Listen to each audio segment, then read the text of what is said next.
के जो प्रवासी मजदूर भाई और बहन लौटे हैं उनको रोजगार जरूरी है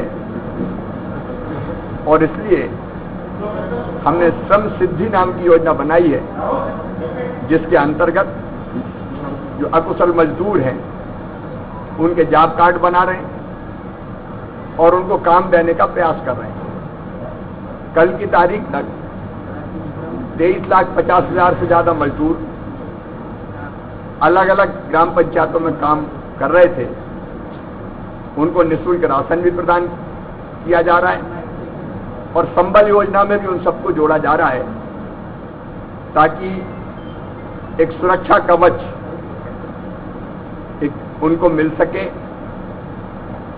जिंदगी की जो न्यूनतम आवश्यकता है वो पूरी हो सके, लेकिन उसके साथ साथ हमने रोजगार सेतु नाम की एक योजना बनाई है, जिसके अंतर्गत जो कुशल मजदूर है, स्किल्ड लेबर हैं, उनकी सूची हम बना रहे हैं हर पंचायत में। आज से काम प्रारंभ हो रहा है और वो सूची बनने के पश्चात फिर हम एक प्लेटफॉर्म बनाएंगे रोजगार सेतु को, जिसमें जिस तरह का काम वो मजदूर भाई बहन जानते हैं, उस काम की जिस फैक्ट्री में जरूरत है या कहीं इंफ्रास्ट्रक्चर के काम हो रहे हैं, पुल पुलिया सड़क बांध के, उसमें उनकी जरूरत है तो उनको उसमें लगाने का, काम दिलाने का प्रयास किया जाएगा। एक प्लेटफॉर्म होगा जो एक तरफ इंडस्ट्री के काम की जरूरतें पूरा करेगा और दूसरी तरफ जरूरतमंद कुशल मजदूर भाई बहनों को रोजगार दिलाएगा, ताकि संकट के समय हम उनको रोजगार दे सकें।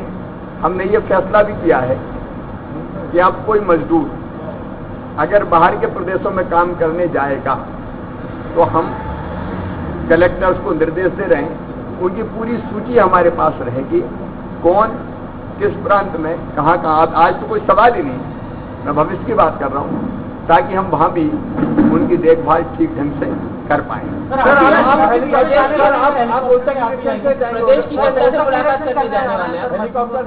ऐसा है कि 31 तारीख तक लॉकडाउन है और मैं मर्यादाओं में बंधा हुआ हूँ।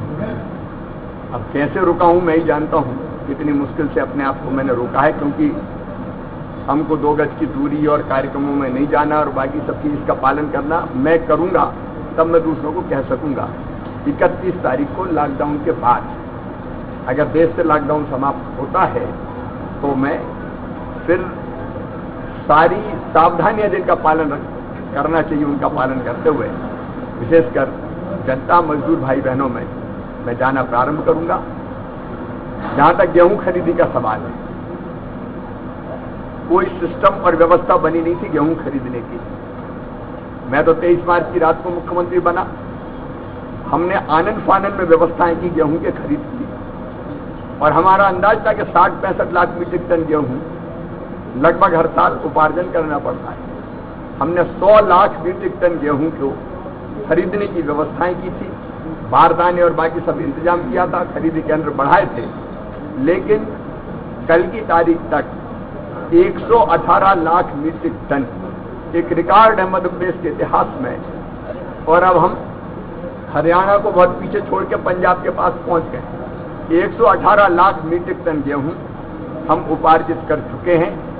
बारदाने जहां से भी जुट रहे हैं हम लगातार जुटाने का प्रयास कर रहे हैं और हमारी पूरी कोशिश है कि हम अपने किसान भाइयों के पूरे गेहूं को खरीद पाएं।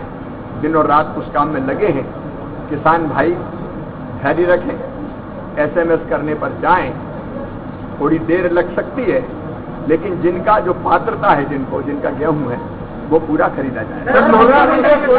कोरोना की क्या समीक्षा आप लगातार कर रहे हैं? कोरोना की मध्य में अभी क्या स्थिति और आगे हम क्या? तो लॉकडाउन खुल रहा है सर, और ऐसे में बाजार खुल रहे हैं और कोरोना की संख्या बढ़ती आ रही है। देखिए, आर्थिक गतिविधियां चालू करनी पड़ेगी, क्योंकि दुनिया अब ऐसे चल नहीं सकती। एक तरफ कोरोना का भयानक संकट है, लेकिन मध्य प्रदेश में काबू में है, नियंत्रण में। आपने देखा मध्य प्रदेश में रिकवरी की दर, ठीक होने की रेट 53% हो चुकी है।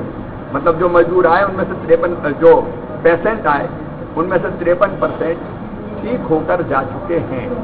कुछ पॉजिटिव आएंगे, क्योंकि कई जगह हमारे प्रवासी मजदूर भाई बहन आए हैं। मैं उनको दोष नहीं देता, लेकिन उसके कारण भी संक्रमितों की संख्या बढ़ी है। और कहीं कहीं जैसे कल सांवेर में एक पारिवारिक कार्यक्रम में इंदौर से कोई पहुंची, उनके कारण 20 इकट्ठे निकल गए। अब इस तरह कितनी भी सावधानी रखें, कोई ना कोई घटना ऐसी होती है, तो पर्याप्त व्यवस्था और सावधानी हम रखेंगे। स्थिति पूरी तरह से नियंत्रण में है। कोरोना का भी मुकाबला करेंगे तो इसके साथ ही जीना होगा। अभी कोई और तरीका नहीं है। तो इसको नियंत्रित करते हुए हम आर्थिक गतिविधियां भी चालू करेंगे और मुझे लगता है कि सब ठीक रहेगा। सर, मोदी जी के प्रेस कैसे हो रहा है सर? जल्दी